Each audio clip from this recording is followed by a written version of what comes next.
Hey everyone, it's Monica. Welcome back to Homeschool Voices. In today's video, I'm going to teach you a little homeschool hack I call the 10-minute rule. The 10-minute rule is something you can use for all kinds of things, but I'm going to explain it in terms of a way that I used it just yesterday. So here's what I was doing. For me, reading is really important, and part of that is creating a culture of reading in the home. And that means not only reading aloud to my kids, even my older kids, but requiring that a major part of their schoolwork be reading. And also, part of that is having my kids see me read. So I was never a reader growing up. I didn't grow up with that as a culture in my home. Really, I just did not read a lot. So I did not develop that habit, but not only that, like the skill really to be able to read easily and quickly. As I've gotten older, I've made it a priority in my life, so I have gotten better at it. But it's still not super easy for me all the time. So one thing that I have developed is the 10-minute rule. So I have decided that I don't have time in my life for books that I don't like. There's a million books in the world. I have a million things to do. I'm not going to sit down and torture myself with books I don't like. So what I do is I have downloaded an app called Overdrive, but I think they're changing and it's just going to be Libby. Another one that I hear really good things about is Hoopla, so you can try that. And you can also just do real books, okay? But I like these because I have almost instant access to a huge variety of books. So anyway, what I did, I sat down with my Overdrive app, downloaded a bunch of books I'd be interested in. I mean, I'm really into health topics. That sounded funny. And so there's a million of those right now on my app.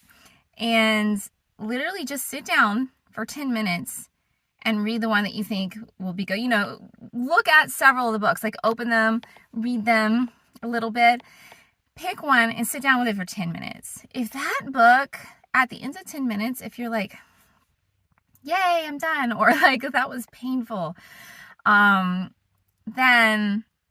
you probably should just move on to one of your other books. So again, like at the beginning, make sure you have 3 or 4 options, right?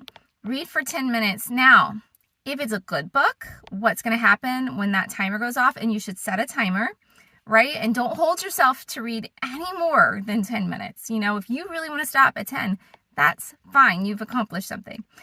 Your kids have seen you reading. If they come up to interrupt you, just kind of make sure that screen gets tilted so they see that you're actually doing something productive and not just randomly scrolling on social media.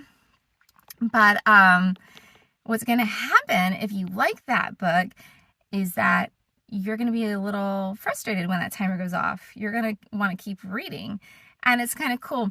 And sometimes I have to go through like 4 books before I find one that I like. And guess what?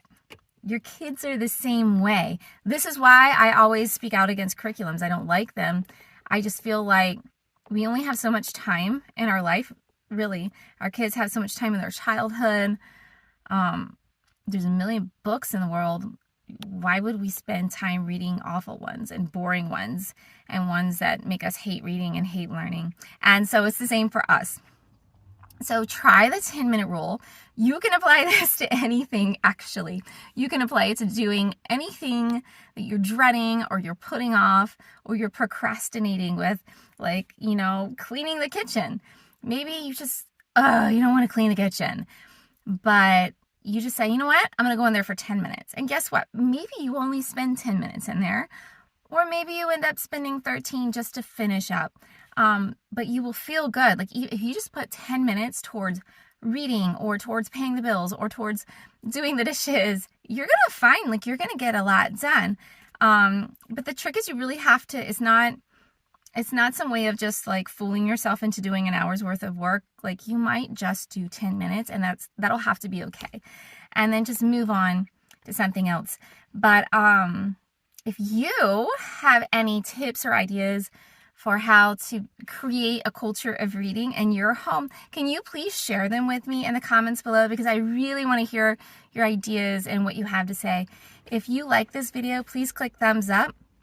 If you would like to see more videos like this, please click subscribe and the notification bell next to it. In the meantime, happy homeschooling and have a great day.